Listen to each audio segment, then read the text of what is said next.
Alguns anos atrás, no Brasil, um membro da nossa igreja estava passando por um momento muito difícil financeiramente.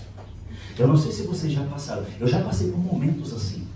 Não é fácil, é complicado, principalmente quando você tem família para cuidar, para sustentar. E esse irmão da nossa igreja não tinha, condições. Para que você perceba melhor, olha só, faltava às vezes roupa para vir para a igreja. Quase todo sábado vinha com a mesma roupa para a igreja. E ele olhava para a esposa dele, olhava para os filhos dele e aquilo ia mexendo no coração dele. Às vezes faltava comida em casa. Orava no pequeno almoço, como nós chamamos cá em nosso país. No pequeno almoço, o pai e a mãe ficavam sem comer e diziam assim: filhos, vocês podem comer. Mas papai, mamãe, você não vai comer? Não te preocupa com o papai e com a mamãe. Come vocês, porque não tinha comida para todo mundo. Quando chegava de noite, às vezes não tinha comida para todo mundo. E o pai fazia assim também. A mãe fazia assim. Agora, olha que coisa impressionante. Mesmo apesar disso tudo, imagine vocês, eles eram fiéis no dízimo, nas ofertas, devolviam com gratidão o pouco que tinham à casa de Deus. Amém. Mas o tempo passou. Porque o tempo passa.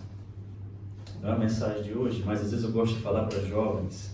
E às vezes os jovens olham assim para o pregador, cabelo grisalho, aí cabelo branco, o tempo passa para você também. Eu também já fui jovem. Achei que esse negócio de cabelo branco não existia. Mas existe. Existe. O tempo passa. E o tempo passou para esse homem de maneira que ele começou a prosperar. Ele começou a ganhar dinheiro, mas muito dinheiro mesmo. Olha que coisa, que bênção. Só que quanto mais dinheiro ele ganhava, ele tinha uma coisa no coração dele que mexia com ele, que perturbava ele. E sabe o que era? Um dia ele chegou para o pastor e disse assim: pastor, eu vou abrir meu coração para você, pastor. Eu não consigo mais devolver o dízimo. Eu não consigo mais ofertar, pastor.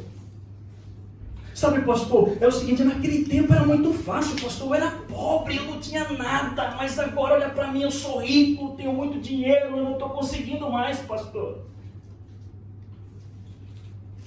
E com um sorriso assim um pouco desconcertado, olhou para o pastor e fez a seguinte pergunta: fala nisso, pastor, será que o pastor, a igreja, não tinha como fazer tipo um desconto espiritual? Um saldo espiritual? Vou te dar um exemplo, pastor, tipo assim, no lugar de 10%, que tal 3%? 2%, pastor? 1% ia ser maravilhoso. Claro, pastor, ele fez lembrar que não é assim que a coisa funciona na palavra de Deus. Nós sabemos disso. Mas o pastor muito sábio disse assim: mas tem uma coisa que nós podemos fazer juntos e agora. O quê? Ele perguntou esperançoso. Então tem uma coisa aí? Tem. É o seguinte, o pastor perguntou: você crê no poder da oração? Sim, eu creio no poder da oração. Você acredita que se a gente orar agora, Deus vai agir na tua vida? Com certeza, pastor. Ainda mais um pastor orando. Então é agora, meu irmão. Se ajoelha aí. Vamos conversar com Deus. E se ajoelharam. E o pastor começou: Senhor, é o seguinte, está aqui o teu filho, o teu servo. E nesse momento eu estou pedindo para o Senhor, que é poderoso, tirar tudo que ele tem. Ele perder todo o dinheiro dele. Tudo que ele conquistou nesses últimos anos. Para que ele volte, Senhor, até aquela vida onde ele não tinha quase o que comer, quase o que vestir. De repente, esse irmão assim deu um salto para trás do meu coração e falou assim: pastor, não, peraí, pastor, peraí. E com todo respeito, tá? Isso é com respeito, com carinho, ele falou como dizem os nossos irmãos pentecostais: está repreendido, pastor, está amarrado, o sangue de Jesus tem poder. Ah, o pastor, calma, eu só fiz isso daqui para abrir os teus olhos. E pelo jeito funcionou. Interessante, não é? A verdade é que essa história, ela nos traz perguntas interessantes. Primeira pergunta, e desconfortável: por que às vezes é tão difícil ofertar? que às vezes é tão difícil devolver o dízimo? A gente olha para aquilo e fica assim, gente, será que eu devolvo ou não devolvo? Aí vem aquelas ideias que o inimigo coloca, né? Mas a igreja não está fazendo isso. Aquele pastor lá, a igreja deveria fazer tal coisa. Por que é tão difícil às vezes contribuir? Entregar. Mesmo a palavra de Deus sendo clara. Uma pergunta bem simples aqui. Quem é membro da igreja, levanta a mão. Maravilha, quantos membros, louvado seja o nome do Senhor. Quem não é membro ainda, levanta a mão aí, irmão. Levanta a mão aí, quem não é membro aí. Pode ficar tranquilo, está sendo gravado, não é só nós aqui. Cadê? Quem não é membro, levanta a mão aí. Isso.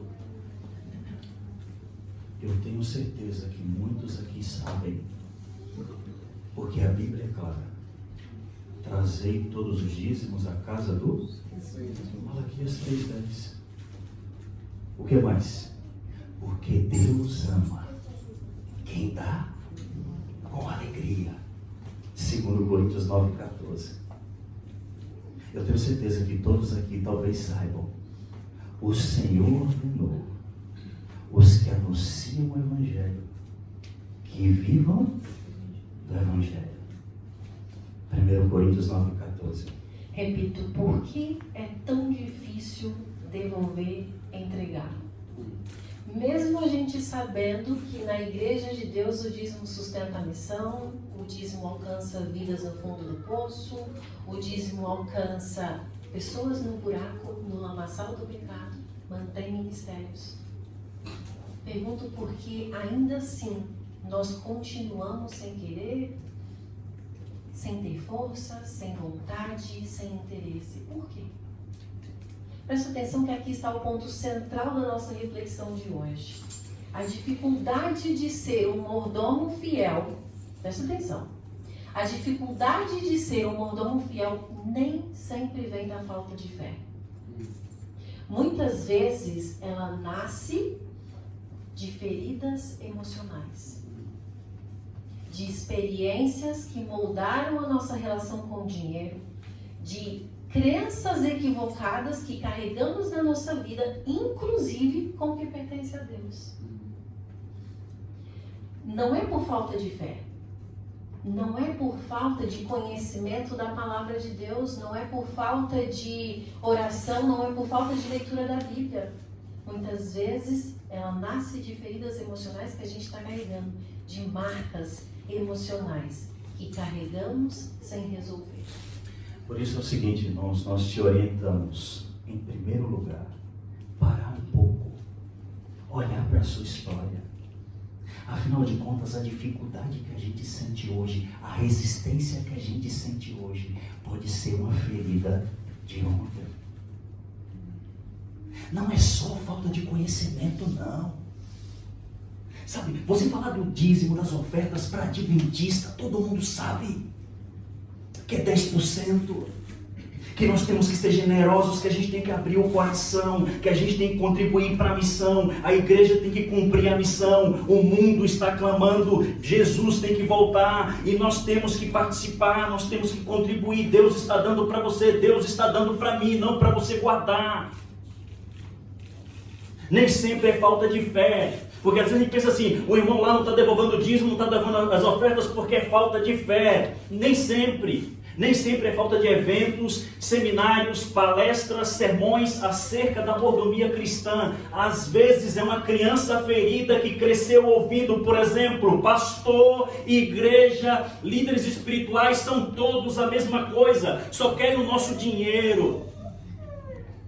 Você já ouviu isso? Eu já ouvi. E fica aqui. Se tu não tomar cuidado, fica aqui.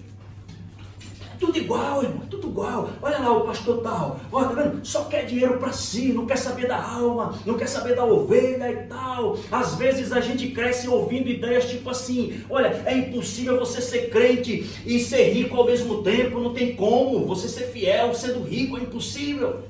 Às vezes você cresce com a ideia tipo assim, ó, homem de Deus, mulher de Deus, não precisa de dinheiro não. Às vezes ideias ficam aqui na nossa cabeça que a gente vai trazendo para a nossa vida, tipo assim, olha, é melhor garantir para mim e para minha família, primeiro. Dinheiro é sujo. Dinheiro é do diabo. Já ouvi isso. Quem dá, fica sem.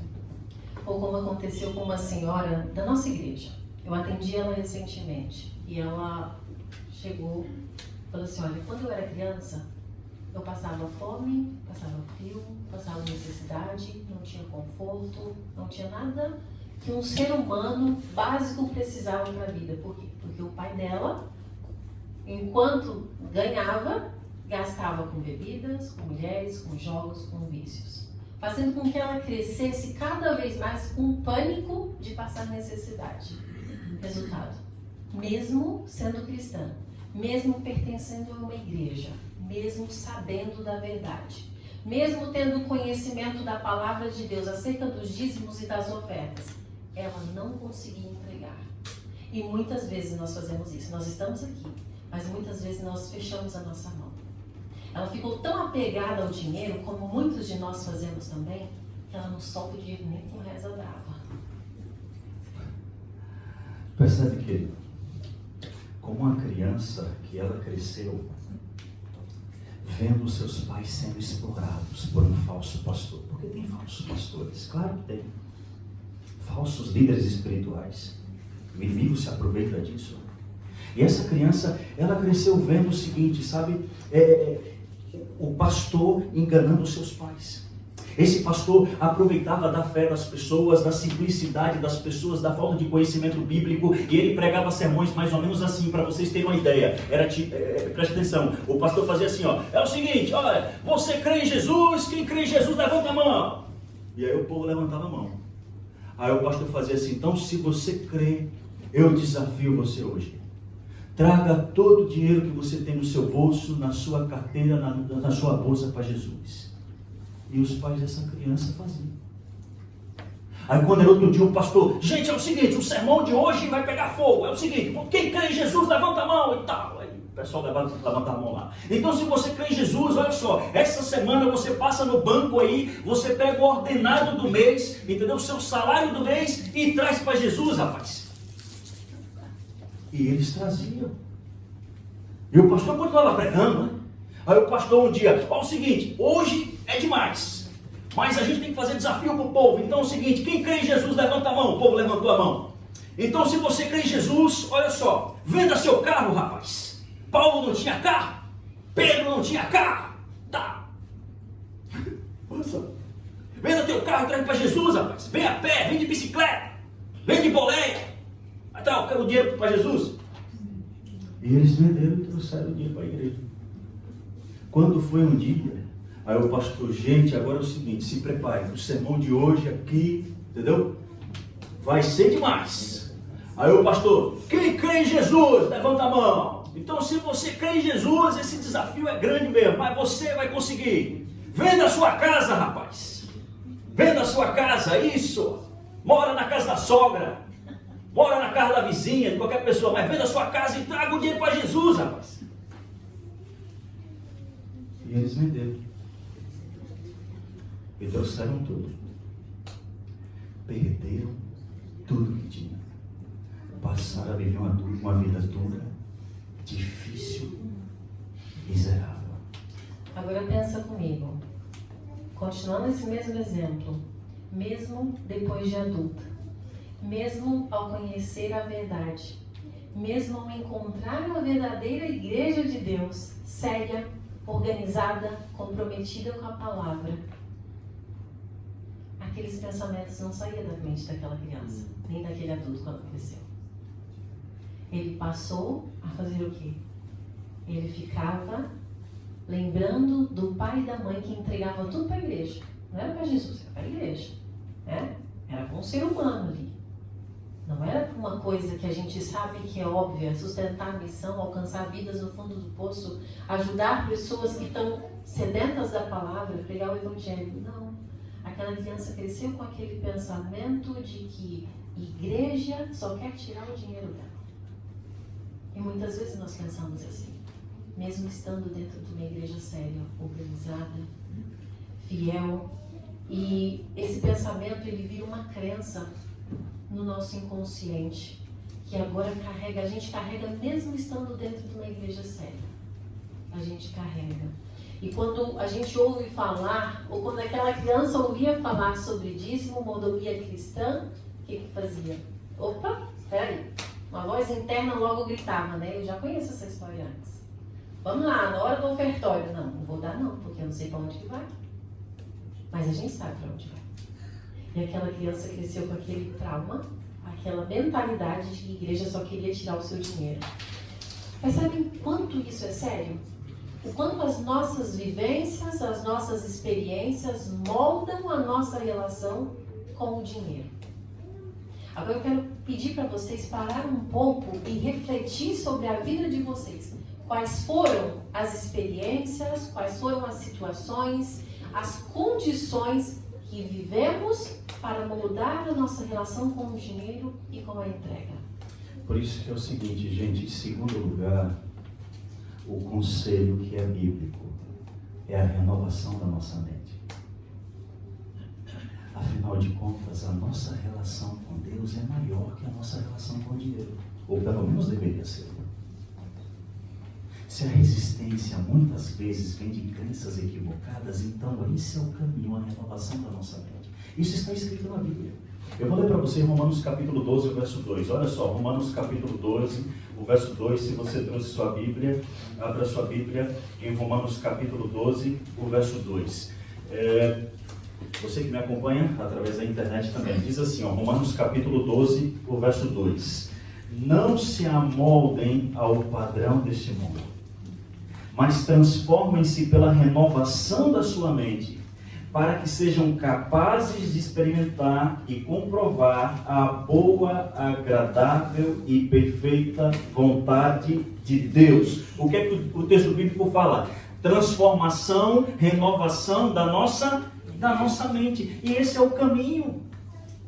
Para você ter uma ideia, quando nós renovamos a nossa mente pelo estudo da Bíblia, pelo estudo da Bíblia. Agora, para isso, como foi falado, você tem que estudar a Bíblia de manhã, você tem que estudar a Bíblia ao longo do dia, você tem que estudar a Bíblia de noite. Não é aquela família que só estuda a Bíblia quando vem para a igreja. Aquele adventista que só é adventista sábado de manhã, sábado à tarde fica em casa domingo, sábado à tarde vai fazer outras coisas já.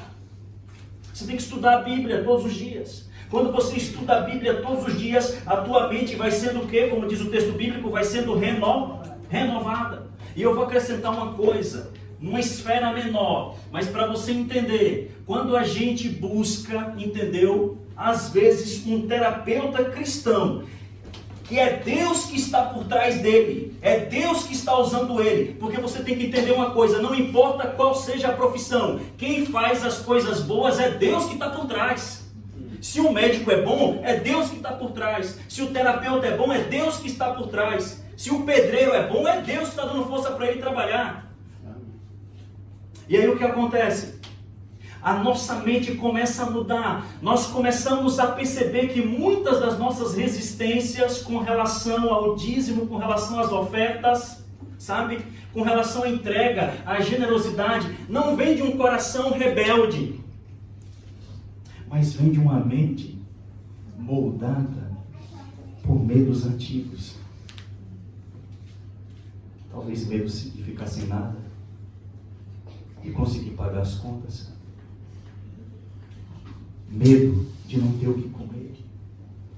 Muitas das nossas resistências com os dízimos, com as ofertas, vem de traumas familiares. Vem de crenças distorcidas sobre o dinheiro. E aí o que acontece quando a nossa mente é renovada? É isso que Jesus quer fazer comigo, com você.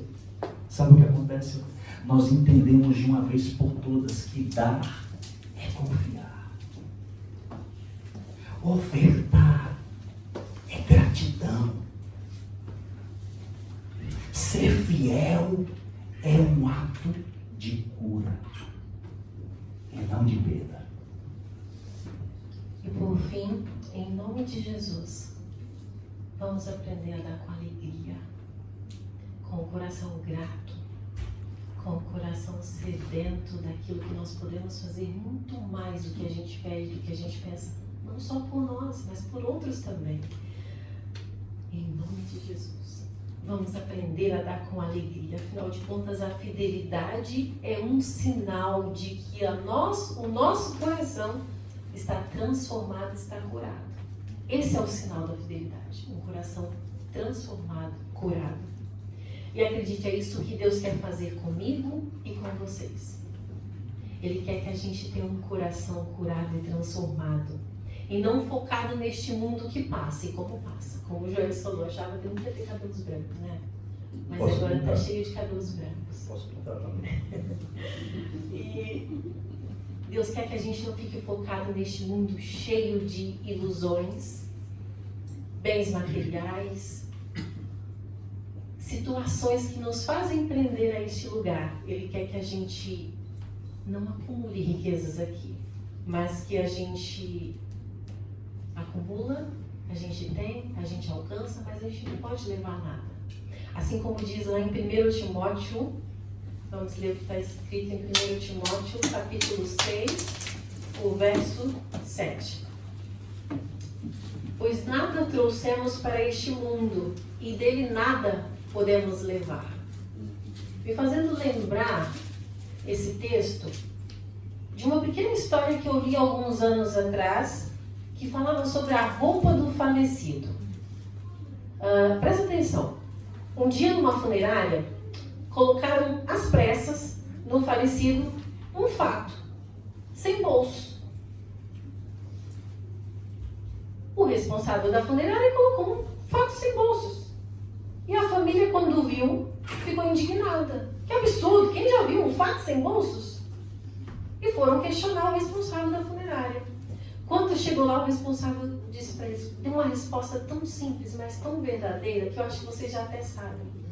Me perdoem, mas assim, afinal de contas, ele não vai levar nada, porque um bolso no fato dele já tinha falecido. Irmãos, de fato, essa é a realidade. Nós não levamos nada deste mundo, mas nós podemos deixar tudo nas mãos de Deus. Nós podemos deixar tudo nas mãos de Deus. Não levamos nada, mas podemos deixar tudo, tudo mesmo, nas mãos de Deus. Para isso a gente precisa focar na esperança de contribuir para a missão. Na alegria de poder cooperar com vidas, em salvar vidas. Nós podemos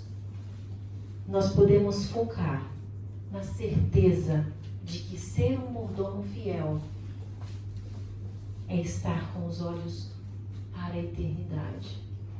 Nós precisamos focar em ser um mordomo curado, fiel, livre, para que a gente, muito em breve, a gente consiga ver e viver a eternidade com Jesus. Amém? Vou convidar o meu amigo aqui para me ajudar aqui, conhecer em Lagoa, porque eu queria agora bater um papo com vocês. Já ouviu aquela frase? De coração para coração. Aquele papo gostoso, sabe? Olho nos olhos. Entendeu? É isso aí. É o seguinte. Eu não conheço a vida de vocês. Não conheço a história de vocês. Mas cada um aqui tem uma história por trás. Não importa a idade, sabe? Não importa. Uma criancinha já tem a sua história. E às vezes uma história tão dura, tão difícil, que supera a tua história. Eu já atendi crianças assim. Vida destruída. Vida miserável. Para você ter uma ideia, eu atendi recentemente uma irmã da nossa igreja, lá do Brasil, que ela era abusada pelo próprio pai dela, dos 5 aos 10 anos. E ela olhava para o céu e dizia: Senhor, se tu existe, porque o Senhor não faz nada. Por que isso comigo? Talvez ao longo da tua vida alguma coisa tenha acontecido com você que e te fez fechar o coração para contribuir na missão. Você conhece a verdade, quer 10% oferta e tal, mas você não consegue devolver. Teu coração assim, sabe, parece que sangra. E por que isso? Porque a verdade é que essa resistência pode ser um reflexo de uma ferida não curada. Mas hoje Jesus, Ele pode curar o teu coração. Amém. Hoje Jesus pode renovar a tua mente. Hoje Jesus pode fazer você assim um mordomo fiel e alegre. Mas para isso, você tem que vir com sua história. Para isso, você tem que vir com tuas feridas. Para isso, tu tem que vir com tuas dores, com os teus traumas. Como aconteceu, para você ter uma ideia, recentemente eu estava ouvindo um podcast de um pastor pentecostal. E ele dizia assim, por muitos anos, eu olhava para o céu e dizia, que pastor sou eu? Porque eu, como pastor, eu tenho dificuldade de devolver o dízimo. Eu tenho dificuldade de ofertar. Quando eu ouço algum amigo meu pregando na igreja, meu coração dói. Que isso? O tempo passou e ele ficou com burnout, trabalhando demais. E orem pelos nossos pastores, porque muitos estão correndo esse risco. Trabalham tanto, esquecem da família, esquecem dos filhos, carrega a igreja pelas costas e ao mesmo tempo é ferido pelos próprios membros, pelas próprias ovelhas. E de repente, porque eles não são super-heróis, eles caem, e quando caem o inimigo faz a festa e a gente joga pedra. É ser humano, precisa de oração. E ele entrou num burnout e foi procurar um terapeuta cristão. E quando foi uma sessão de terapia, como se fosse assim, tipo aquela expressão, um passe de mágica, sabe? Ele, peraí, entendi, já sei. O meu pai era ateu, não queria saber de Deus, não queria saber de Jesus, de Bíblia, coisa nenhuma. Por outro lado, minha mãe, ela aceitou a Jesus e minha mãe era fiel. Minha mãe devolvia os dízimos e as ofertas com alegria. Mas o meu pai começava a discutir em casa, você é besta. Você não percebe que esses pastores, líderes espirituais, que apenas o teu dinheiro, ou melhor, o meu dinheiro, que você está dando para eles.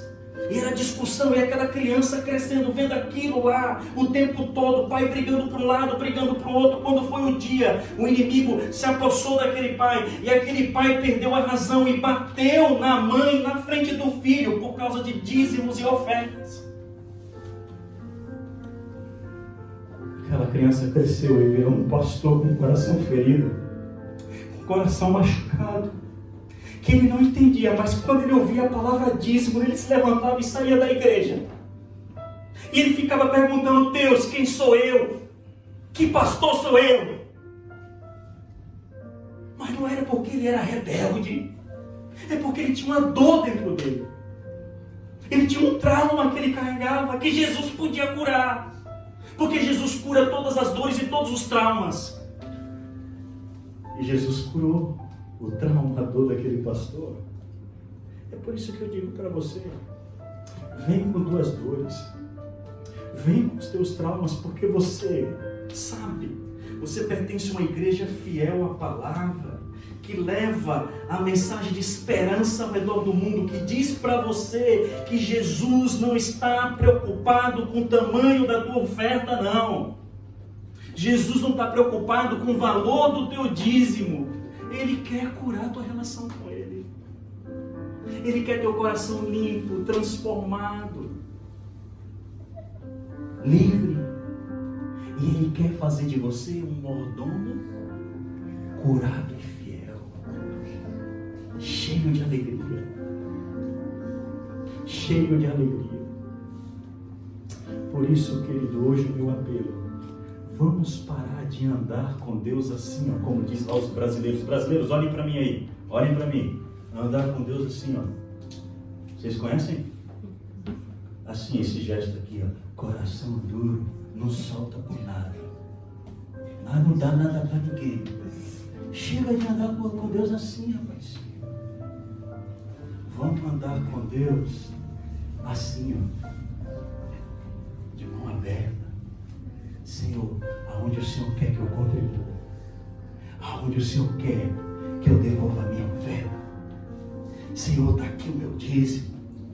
Vai alcançar outro como me alcançou. Ande com Deus assim. De mãos abertas, porque aqui é uma igreja séria. Que prega a palavra. Que leva a verdade. Que leva a esperança. E você sabe disso. Você que está na internet, você sabe disso. E se é a tua decisão hoje, o meu apelo é para que você se levante, aonde você estiver. Se você hoje está aqui, não está aparecendo você, mas no seu cantinho aí, tá bom? Se coloque de pé, se você quer dizer hoje, Senhor, eu quero ser um mordomo curado, transformado, liberto, fiel. Levante-se. Glória a Deus. Louvado seja o nome do Senhor. Se você puder, feche seus olhos. Eu quero fazer uma oração nesse momento. Obrigado, Senhor, pela Tua palavra, que sempre cura, liberta. Está aqui o Teu povo, o povo de Deus, o povo da esperança. Mas nós somos imperfeitos. Muitos de nós carregamos dores, traumas, que às vezes nos impedem de amar o próprio irmão ao nosso lado. Que às vezes, se não curadas, destrói o casamento dos filhos. Que às vezes empata de cumprir a missão de certa forma, porque a gente fica preso devido a uma dor, devido a um trauma no passado, que nos impede de ser um mordomo fiel, liberto, curado. Por isso hoje, Senhor, seja qual for o problema, a dor de cada um dos teus filhos aqui, se é falta de conhecimento bíblico acerca do dízimo e das ofertas, que eles encontrem esse conhecimento bíblico, se é por falta de fé, que eles entendam que o Senhor é o Deus que abriu o mar vermelho, mas também abre hoje também, se for preciso. Porque o Senhor não mudou. E se o seu problema for uma dor, for um trauma, uma ferida do passado, que impede esse teu filho, essa tua filha de ser fiel, de participar desse privilégio, que é pregar o Evangelho, que o Senhor nos concedeu, que hoje saiam daqui com o coração liberto, livre, amém, restaurado. E eu te peço isso, no nome de Jesus. E a tua igreja diz, amém. amém. Sente-se, por favor. Que não sejais conformados